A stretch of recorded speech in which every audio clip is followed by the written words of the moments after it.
আসসালামু আলাইকুম রহমতুল্লাহি সম্মানিত দর্শক, যে বিষয়টি নিয়ে এখন আজকে আমি আলোচনা করব, আমার নিজের মস্তিষ্কে এই বিষয়টি আগে কখনো আসেনি। আমারও মস্তিষ্কে কিন্তু বিষয়টা নাড়া দেওয়ার কারণেই আজকের এই শিরোনামে কথা বলার চেষ্টা করছি।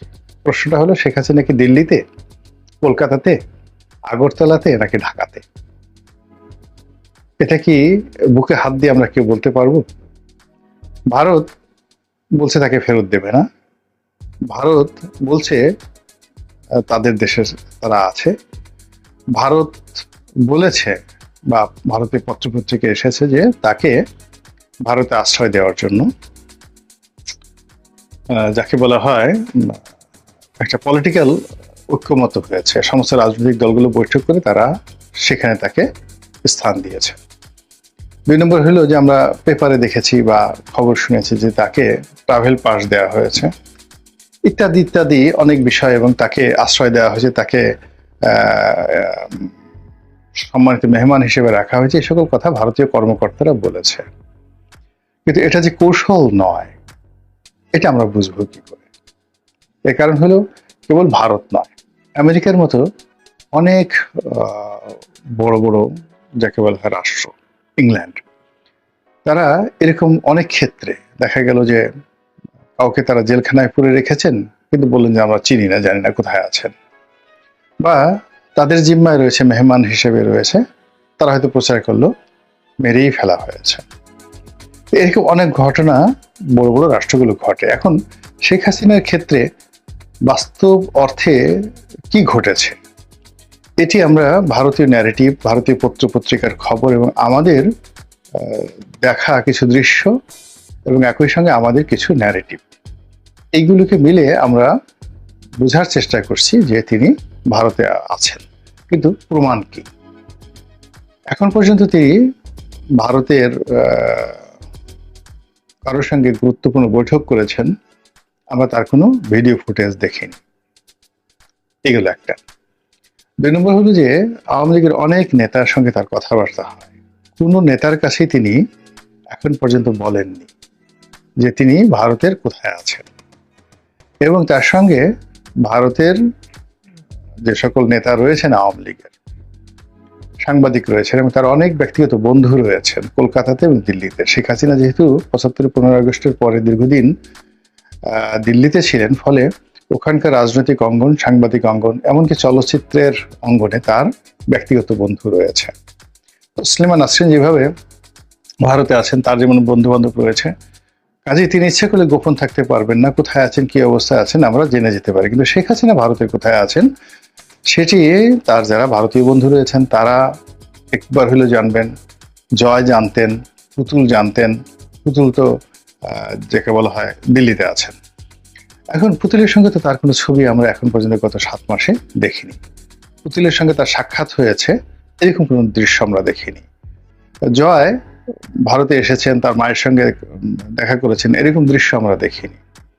জয়শঙ্করের সঙ্গে, নরেন্দ্র মোদীর সঙ্গে বা অন্য কোনো রাজনৈতিক নেতার সঙ্গে শেখ হাসিনার দিল্লিতে দেখা হয়েছে, আগরতলাতে দেখা হয়েছে কোনো নেতার, বা মমতা ব্যানার্জির সঙ্গে শেখ হাসিনার কথা হয়েছে, খুবই ঘনিষ্ঠ সম্পর্ক তাদের, মমতা ব্যানার্জির সঙ্গে তুমি সম্পর্ক। তো সেরকম কোনো দৃশ্য তো আমরা এখন পর্যন্ত দেখিনি। তাহলে শেখ হাসিনাকে নিয়ে ভারতীয় যে ন্যারেটিভ, বা তিনি শেখ হাসিনা ভারতে আছেন, যে কোনো সময় টুস করে ঢুকে পড়বেন, এই বিষয়টি শতভাগ বিশ্বাস করাটা নির্বুদ্ধিতা। এই প্রথম আমার মনে হলো। দ্বিতীয়ত, তিনি যে বাংলাদেশে নেই, এটা একেবারে উড়িয়ে দেওয়াটাও শতভাগ নির্বুদ্ধিতা এখন মনে হচ্ছে। এর কারণ হলো, তার যে বঙ্গভবনের যাওয়ার যে প্ল্যান ছিল আগস্ট মাসের ৫ তারিখে, তো সেই সময়টাতে তিনি গাড়িতে করে একটা টহল দিয়েছেন নিজে। এরপর তিনি হেলিকপ্টারে উঠেছেন এবং তার হেলিকপ্টার ঢাকার আকাশে বেশ কিছুক্ষণ উড়েছে। তারপর সেই হেলিকপ্টার কোথায় গিয়েছে, সেটার গতিবিধি কি, এই বিষয়ে আমাদের কাছে কোনো তথ্যপাত্র নেই। প্রথম দিকে কিছু কিছু গুগল ম্যাপে দেখানোর চেষ্টা করা হচ্ছিল যে তার হেলিকপ্টারটি এত তারিখে সেই দমদম এয়ারপোর্টে গিয়েছে কলকাতাতে, তারপর সেখান থেকে কিভাবে দিল্লিতে গিয়েছে ওই গুগল ম্যাপ থেকে অনেকে দেখার চেষ্টা করেছে। পরবর্তীতে দেখা গেল সেগুলো সবই ভুয়া। এর কারণ হলো এখান থেকে যে বাংলাদেশ থেকে ন্যারেটিভ তৈরি করা হয়েছে সেটি মোটামুটি এরকম দাঁড়ায় যে হেলিকপ্টারে করে গণভবন থেকে তিনি মূলত গেছেন ঢাকা এয়ারপোর্টে, এবং ঢাকা এয়ারপোর্ট থেকে একটা সামরিক বিমানে করে তিনি গিয়েছেন আগরতলাতে, এবং আগরতলা থেকে আরেকটি সামরিক বিমানে করে তিনি দিল্লিতে গেছেন, এবং দিল্লির একটি নিষিদ্ধ নিরাপত্তা বলয়ে, দিল্লি বিমানবন্দরের কাছাকাছি একটা নিষিদ্ধ নিরাপত্তা বলয়ের ঘেরাটোপে তাকে রাখা হয়েছে। এই জিনিসগুলো কিন্তু প্রচার করা হচ্ছে। এখন আপনি এই ডটগুলো মেলানোর চেষ্টা করেন। গণভবন থেকে এয়ারপোর্ট, তো গণভবন থেকে এয়ারপোর্ট তিনি গেলেন, এবং এখানে একটা বিষয় আছে যে আপনারা যারা জানেন তারা খুব ভালো করেই জানেন যে গণভবন থেকে সরাসরি এয়ারপোর্টে গিয়ে ল্যান্ডিং করার ক্ষেত্রে সিভিল এভিয়েশন থেকে শুরু করে সব জায়গাতে একটা রেকর্ড থাকার কথা এবং থাকবে, এবং সেখান থেকে তিনি যে সামরিক বিমান করে যাবেন সেই সামরিক বিমান আবার যাকে বলা হয় যদি আগরতলাতে যায় তাহলে একটা নর্মাল বিমান যাওয়া কোনো একটা দেশে সেটার এক ধরনের রেকর্ড, আর সামরিক বিমান যখন যাবে মিলিটারি প্লেন সেটার জন্য কিন্তু আলাদা একটা ফর্মালিটিসের দরকার আছে। এর ব্ল্যাক অ্যান্ড হোয়াইট ডকুমেন্ট ভারতের কাছেও আছে, বাংলাদেশের কাছেও আছে, যদি এরকম কিছু হয়ে থাকে। আবার বলা হচ্ছে যে যেই মুহূর্তে সেই সামরিক বিমানটি ভারতের আকাশে প্রবেশ করেছে অমনি ভারতের অত্যাধুনিক জঙ্গি বিমান দ্বারা সেটিকে প্রোটেকশন দিয়ে তাকে আগরতলাতে নেওয়া হয়েছে। মানে পুরো জিনিসটির মধ্যে একটা জেমস বন্ড প্রকৃতির যাকে বলা হয় ভাইব তৈরি করা হয়েছে। ফলে আমরা অনেকেই সেই ভাইবের সাথে এতদিন ধরে বুগল বাজাচ্ছি। ইতিমধ্যে শেখ হাসিনা টেলিফোনে কথা বলেছেন, তারপরে অডিও কলে তিনি বেশ কয়েকজনের সঙ্গে কথা বলেছেন এবং নিজে সেগুলো ভাইরাল করেছেন, দলীয় নেতাকর্মীদের সঙ্গে লন্ডনে আমেরিকাতে কথা বলেছেন, কিন্তু কোথাও তার ভিডিও ফুটেজ কিন্তু দেখা যাচ্ছে না। এবং একইভাবে কিন্তু আরো কয়েকজন লোকের, যেমন মোহাম্মদ আরাফাতের কোনো ভিডিও ফুটেজ আমরা দেখতে পাচ্ছি না। এবং আপনারা জানেন যে ক্যান্টনমেন্টে যখন শেখ হাসিনাকে বিদায় জানানো হয়, মানে গণভবনে, ঠিক সেই সময়টাতে কিন্তু মোহাম্মদ আরাফাত সেখানে ছিলেন, তারপর সালমান এফ রহমান সাহেব কিন্তু ওখানে ছিলেন। তো সেখান থেকে মোহাম্মদ আরাফাত কোথায় গেলেন, কিভাবে গেলেন? যেমন দেশের বাইরে যারা আছেন, হাসান মাহমুদ সাহেব আছেন, তারপর যাকে বলা হয় সাবেক স্বরাষ্ট্রমন্ত্রী উনি আছেন, তারপর ভূমিমন্ত্রী জাভেদ সাহেব লন্ডনে আছেন, তারা সবাই যে যার অবস্থানে কোথায় কিভাবে আছেন তারা আমরা ভিডিও ফুটেজ দেখেছি, অডিও ফুটেজ দেখেছি, তাদের বক্তব্য শুনেছি, এবং তাদের সঙ্গে অনেকেই আমরা কথাবার্তা শুনেছি। অনেক মন্ত্রী এমপি যারা লন্ডনে আছেন, আমেরিকা আছেন, কানাডা আছেন, অনেক মেয়র, মানে তারা সামাজিক অনুষ্ঠানে যাচ্ছেন, দেখা সাক্ষাৎ হচ্ছে। কিন্তু নসরুল হামিদ বিপু কোথায়? তারপরে যাকে বলা হয় মোহাম্মদ আরাফাত কোথায়? ওবায়দুল কাদের সাহেব কোথায়? জাহাঙ্গীর কবির নানক সাহেব কোথায়? বাহাউদ্দিন নাসিম সাহেব কোথায়? তাদের আমরা কথা শুনতে পাচ্ছি, কিন্তু তাদের কোনো ভিডিও ফুটেজ বা তারা যে প্রকৃতির মানুষ, তারা কলকাতাতে গিয়ে তারা কেন কলকাতাতে গিয়ে লুকিয়ে থাকবে? তাদের তো কলকাতাতে অসীম কুমার উকিলকে যদি দেখা যায়, বাহাউদ্দিন নাসিম সাহেবকে কেন দেখা যাবে না? আবার বাহাউদ্দিন নাসিম সাহেব, জাহাঙ্গীর কবির নানক, স্বরাষ্ট্রমন্ত্রী, তারা সবাই কলকাতাতে আছেন, অনেকে দিল্লিতে আছেন, শামীম ওসমান সাহেব হয়তো দুবাইতে আছেন। এখন তাদের সবার সঙ্গে শেখ হাসিনার কথা হয়, কিন্তু তারা যদি শেখ হাসিনা দিল্লিতে থাকতেন তাদের সঙ্গে কেন দেখা হবে না? দেখা না হওয়ার কোনো রিজন নেই। কিংবা ভারতীয় কর্মকর্তাদের সঙ্গে কেন তার দেখা হচ্ছে না? দেখা হলে তো একটা স্টিল ছবি হলেও লিকেজ হয়ে যায়।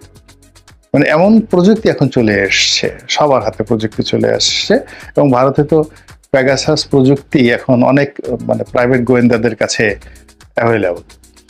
সেই পেগাসাস প্রযুক্তি দিয়ে শেখ হাসিনার যে লোকেশন ট্র্যাক করে তার ছবি তার মানে আনা, মানে তিনি যখন ধরেন হোয়াটসঅ্যাপে কথা বলেন, হোয়াটসঅ্যাপে কথা বলেন, তো পেগাসাস প্রযুক্তি দিয়ে তার হোয়াটসঅ্যাপের মধ্যে ঢুকে গিয়ে ওখান থেকে তার ছবি নিয়ে এসে এবং সেই ছবিটাকে স্ক্যান করেছে কত নম্বর বাড়িতে আছে।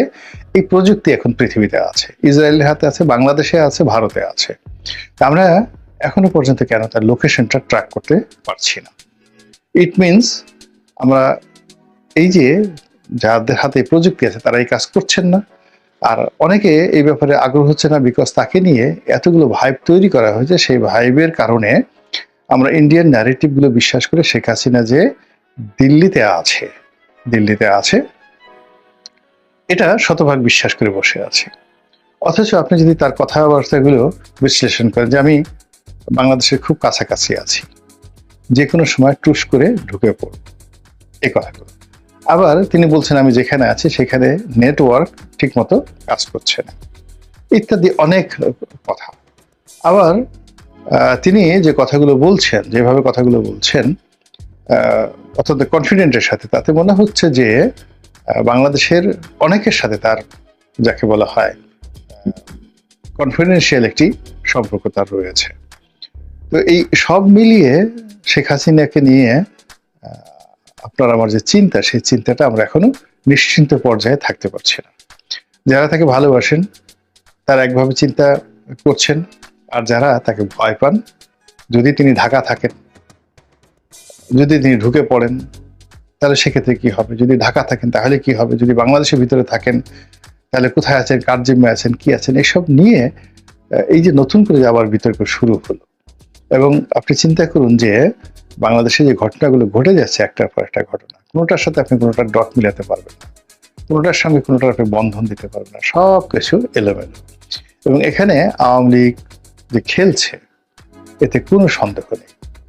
এবং সেই খেলায় সরকার, জনগণ, তারপর শেষে প্রশাসন থেকে শুরু করে সবাই যে দৌড়াচ্ছে তাতেও কোনো সন্দেহ নেই। কাজেই কোনো কিছু বিশ্বাস করার আগে বৈজ্ঞানিক তথ্যপত্র সহ, প্রমাণ সহ, যুক্তি সহ যদি আপনি একটি অনুসিদ্ধান্তে পৌঁছাতে পারেন এবং সেই অনুসিদ্ধান্তের প্রেক্ষিতে যদি আপনি সিদ্ধান্ত নিতে পারেন, সেটা অনেকটা নিরাপদ হয়, যেটি আমাদের রাজনীতিতে এখনো পর্যন্ত আমরা বিএনপি, আওয়ামী লীগ, জামাত, জাতীয় পার্টি কেউ পারেনি। আমরা শেখ হাসিনাকে কেবলই মাত্র পালিয়ে গেছে ধরে নিয়ে আসবো, তারপর তাকে ফাঁসিতে লটকাবো, ইত্যাদি ইত্যাদি বলে মনের ঝাল মিটাচ্ছে। কিন্তু যদি তিনি ঢাকা থেকে থাকেন, তিনি আমাদের এই নির্বুদ্ধতা দেখে কিভাবে হাসছেন, এই কথা মনে করলে আমার অন্তরাত্মা কেঁপে ওঠে। আল্লাহ আমাদের সবাইকে হেদায়েত দান করুন এবং হেফাজত করুন। আসসালামু আলাইকুম ওয়া রাহমাতুল্লাহি ওয়া বারাকাতুহু।